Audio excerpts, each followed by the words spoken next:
Hello, mathematicians. Today our learning target is I can accurately read and identify decimal place values from tenths to thousandths. So go ahead and rate yourself. Where are you right now at the beginning of the unit?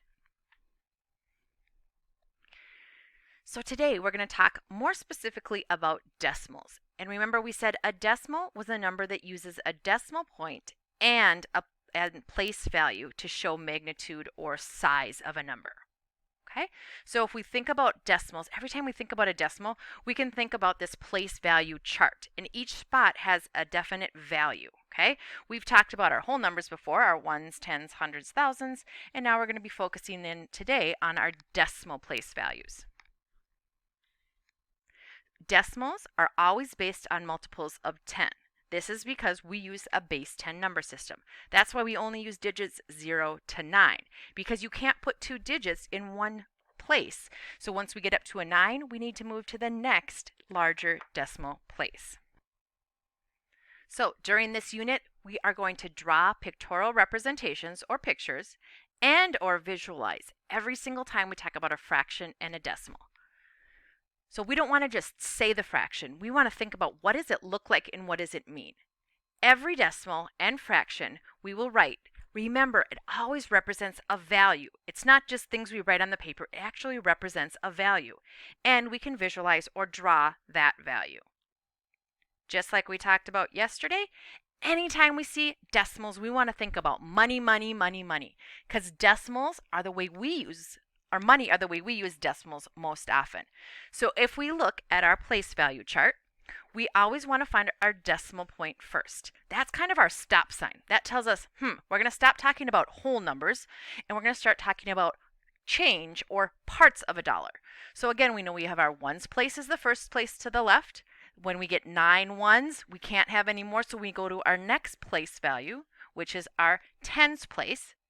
And then when we get 9 tens, when we add one more, we go to our next place value, which would be our hundreds.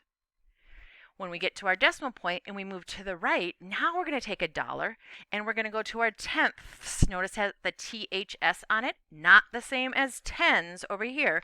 A tenth means that we have a dime. So how many dimes or how many tenths do we have in the number? And then finally, our next place is our hundredths. And that is, again, thinking about how many pennies are represented in the number. So remember, our decimal point is kind of where we always want to start. That gives us our reference point. Our decimal point tells us, okay, I know everything that we move to the left. As we go to the left, our values are getting bigger. To the left of the decimal point, I'm having whole numbers or dollars. When I move to the right of my decimal point, now I'm moving into smaller than a dollar. I'm moving into cents. So if we start at our decimal point and we go to the left, our first place is our ones place, then our tens, hundreds. We group those three together, and then we move to our next period, which is our thousands, our 10,000s, and our 100,000s. Again, we group those three together. That's our thousands period, and then finally our millions period. So the number I have listed up here right now is 1,234,567. Then I get to my decimal point. I'm going to say and, not point, and then I'm going to read the rest of the numbers. The first place to the right is our tenths place. Remember, like our dimes. Then is our hundredths place, like our pennies. And finally, our thousandths place, like if I took a penny and divided it into 10 little pieces. So again, thinking about money helps us think about, our whole numbers versus our parts of a number. So if I was going to read this whole number, if you're at home, pause it and try to read this number out loud and then listen.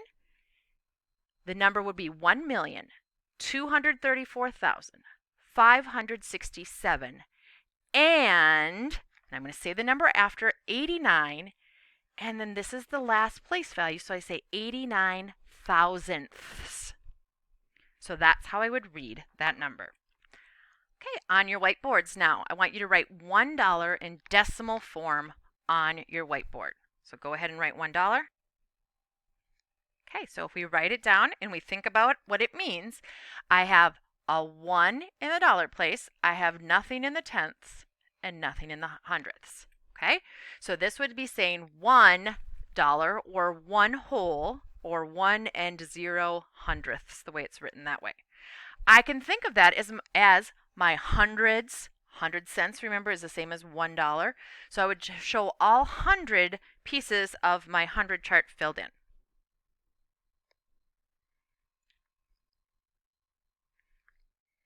Okay, so on your whiteboard, I want you to write down $1 in decimal form.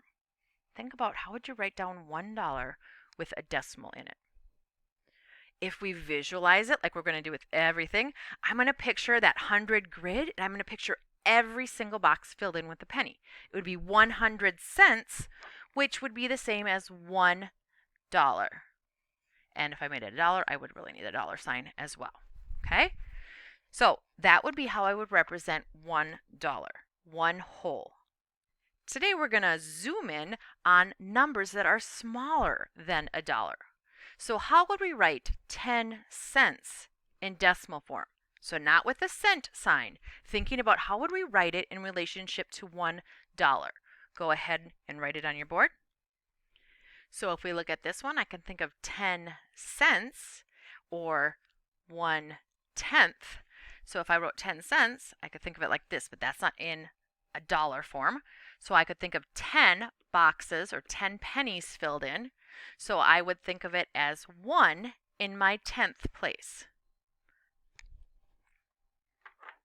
So how I would say this value would be 0 and 1/10. That would be like 10 cents. Next, I want you to write, how would you write 1 cent or 1 penny in decimal form? Go ahead and write it on your board. If I picture it, I always want to start with that visual in my mind. I would just have one of those boxes filled in out of 100. So I don't have any dollars. I put a 0 in the ones place. I don't have any tenths. I don't have any dimes.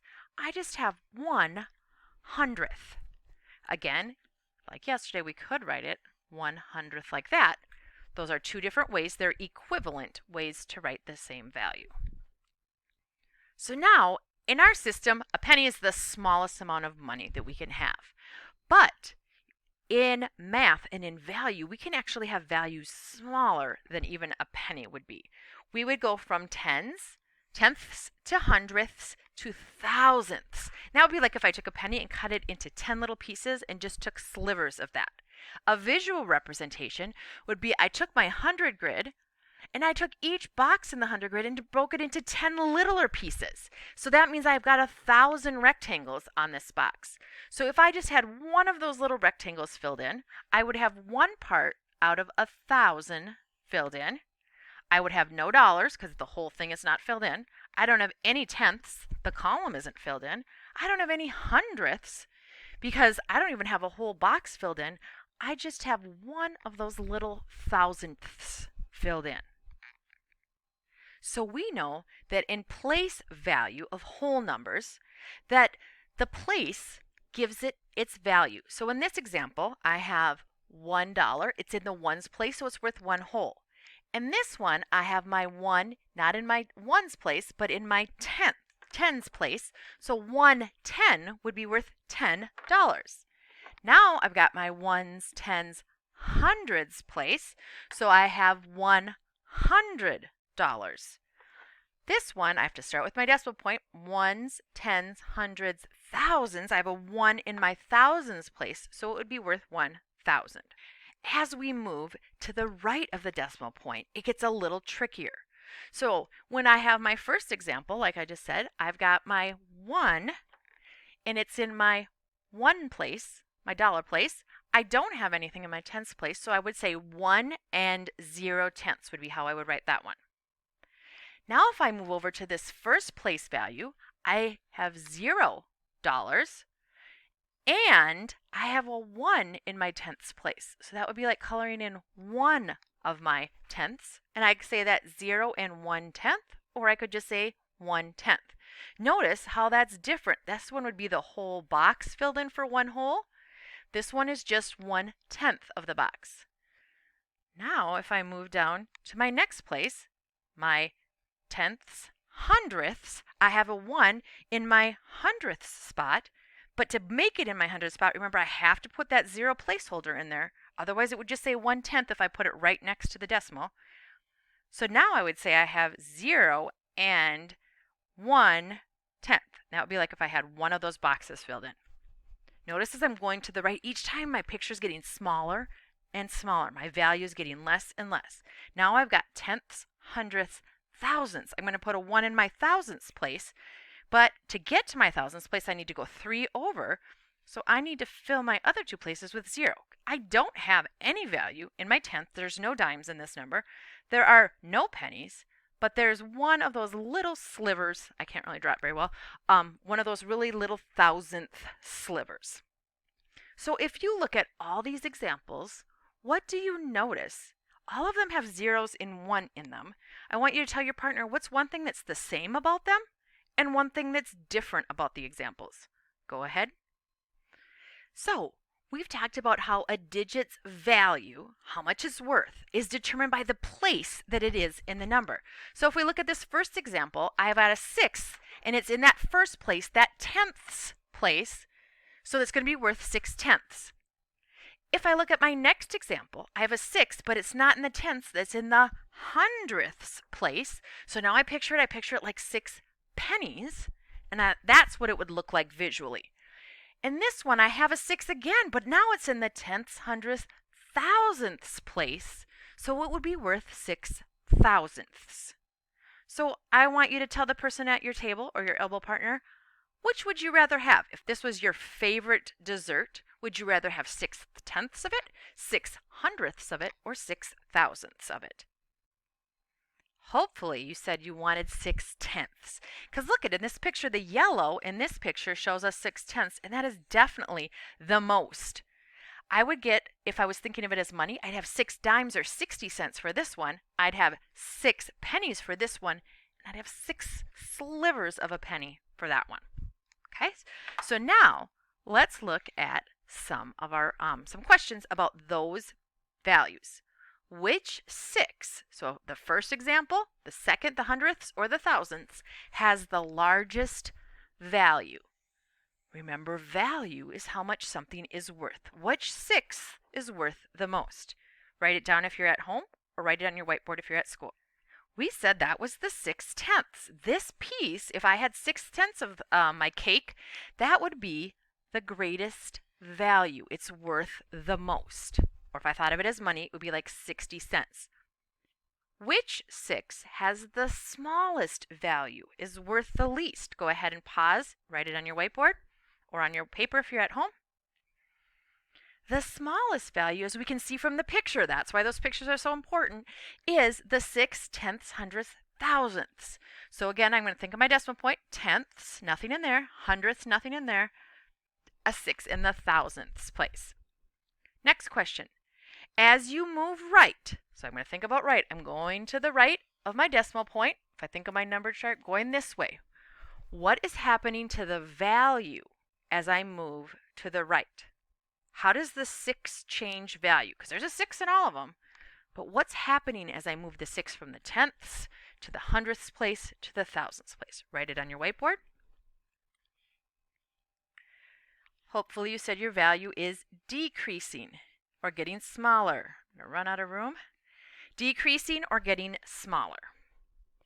So now, taking about what we talked about whole numbers where we use comparisons, I want you to think about 6/10ths or 60 cents or this picture up here and compare it to 6/100ths. Which inequality symbol would you use? Go ahead and write it on your board.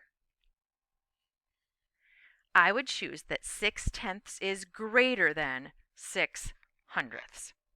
Now, I need to compare the two that are next to each other, 6/100ths and 6/1000ths. Which one would you want to choose? Look at the pictures if you're not sure. Would I rather have 6 pennies or 6 slivers of a penny?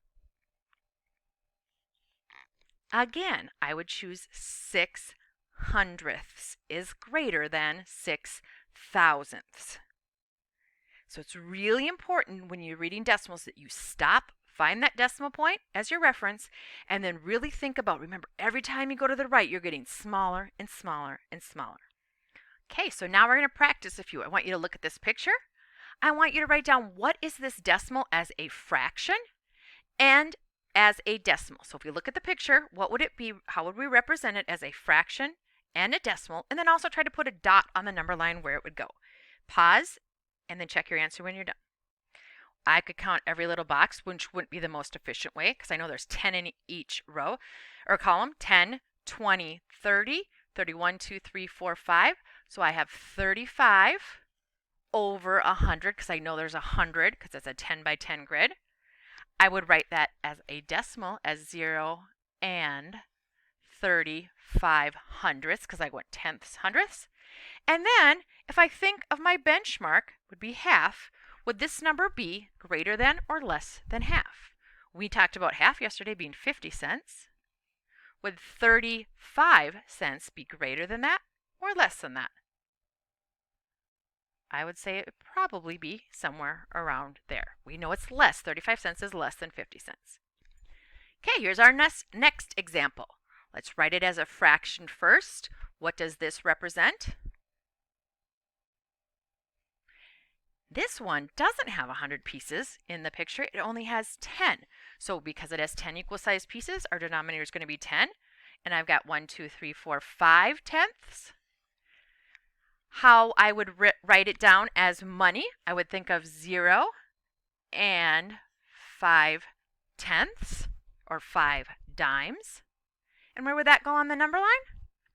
Well, 5 tenths, if I divide it into 10 pieces, I know 5 is half a 10. And that was one we memorized yesterday. 5 tenths was the same as 1 half. So it would go smack dab in the middle. Our next example is the one on the board. Go ahead and write down the fraction and the decimal, and then draw a number line with a 0 and a 1, and where would you place this on the number line? Go ahead. Well, this one, I know I have 100 equal pieces. I'm going to count by tens because I know there's 10 in each column. 10, 20, 30, 40, 50. I've got 50 out of 100. Or I could say 0 and 50 hundredths. Where would that go on the number line? What is the relationship between 50 and 100? Well, 100 would be like $1 is like 100 cents. 50 cents would be half. This is just another way to write 5 tenths. I could think of it as 50 pennies, or I could think of it as 5 dimes. But they are the exact same amount. They're just cut into different number of pieces. Okay, so let's look at this example. What would we write it as a fraction and as a decimal, and then put a dot on the number line where you think it would go? Whenever I talk about fractions, I always want to start with my denominator because I know this is cut into 100 pieces. I've colored in 10, 11 of them. So 11 hundredths would be how I would write it as a fraction, or 0 and 11 hundredths if I was thinking of it as money. So I would think of that as like 11 cents or 1 dime and 1 penny. So I just said that before I knew the middle was 50 cents. So where would 11 cents go on my number line? Would it be closer to 0 or closer to 50 cents? It's probably going to be somewhere right around there. It's definitely closer to 0 than it is to 50. Let's look at this example. So go ahead. What is it as a decimal and a fraction? Remember, as a fraction, I have to count all the boxes. I said that in this one, there were 1,000 boxes. They were thousandths. How many thousandths are colored in? Count them. Okay, so if I look at this one, I want to look at my picture again. What is colored in on this one? I want to start by counting how many boxes I have. I know that this one is out of 1,000, so I'm talking about thousandths. So I'm going to think about tenths, hundredths, thousandths. I need 3 spots. And then I want to color in how many of those little thousandths are colored in. Well, in one column, there's 10 in one box, and I have 10 boxes. 10 times 10 is 100, so 100, 200, 300, 400, 500, 600, 700, 800. 801, 2, 3, 4. So it would be 804 little thousandths are colored in. How I would write it as a decimal would be 0 and 804 thousandths. Now, if I think about that, I'm thinking at 80 cents and a little bit sliver more. So if I want to put on my number line, I know 50 cents is in the middle. 80 cents is going to be bigger than 50 cents, 50, 60, 70. So somewhere around here would be where it would fit. One common mistake that people make a lot is that they would write this as 0 and 84 hundredths. But it's not 84 hundredths. To have that, I would still have the 8 colored in because I still have 8 tenths. But then I would need 4 of these entire boxes, 4 tenths filled in if it was 84 hundredths. It has 8 tenths 8 tenths 0 hundredths. There's no pennies in this one. We just have 4 slivers of a penny. So these are two totally different numbers. 84 cents versus 880 cents and 4 slivers of a penny more. So make sure you're really thinking about that place value and what each place stands for. Okay, our final one for today. Write down this as a decimal and a fraction. So if I look at my visual, I'm going to look at how many equal-sized pieces do I have. I start out with 100 pieces on this one. How many are colored in? I have 5 pieces colored in. How would I write that as money? If I think of each of these as 1 penny, it wouldn't be 0.5. That doesn't work because it's not 5 dimes. I don't have half of that filled in. I have no tenths. I don't even have 1/10 filled in. This column would be a tenth. I don't have a tenth, so I have to put a 0 in there. No tenths, but 5 hundredths. So now that says 0 and 5 hundredths. Where would I put that? If this is 5 tenths, where would 5 cents be? If I think this is 50 cents, 5 cents would be way down here close to the 0. So again, the 3 steps we want to use when we're identifying from a picture. First, we have to decide how many equal-sized pieces. That's going to be our denominator, and that's going to tell us what place we need to end in. Next, we're going to have to count how many are colored in. That's going to become our numerator, and that's also going to go in whatever the place value is of however many pieces we have. And then finally, we want to make sure we read it and think about money to make sure that we didn't forget to put a placeholder 0 in somewhere. Okay, I want you to try this one on your own. Pause the video if you're at home and then check it with what you wrote down. If you're in class, write it on your board and then practice saying it so you could read it out loud if the teacher calls on you. So if I think about it, I have 1,000 equal little boxes. I have 223 of them filled in. So how I would write that as a decimal is 0 and 2 tenths. Here are my 2 tenths in my picture. 2 hundredths. Here are the 2 hundredths, or like my 2 pennies. And 3 thousandths. That's these 3 little slivers right here. So 0 and 223 thousandths is how I would say this number. So let's put that on our number line. If I think about my middle, my benchmark of half or 0.5 or 5 tenths, where would 22 cents and 3 slivers of a penny go? Well, I know 25 cents would be halfway in between here, so 22 cents is going to be a little bit less than that. Okay, so 0 and 223 thousandths would go there. So if we go back to our learning target, can you accurately read and identify from a picture decimal place values from tenths to thousandths? Go ahead and rate yourself. Are you at a 1, 2, 3, 4, or 5? If you're an at-home learner, go back and check what your next assignment is in Google Classroom. If you're an in-school learner, your teacher will explain what to do next.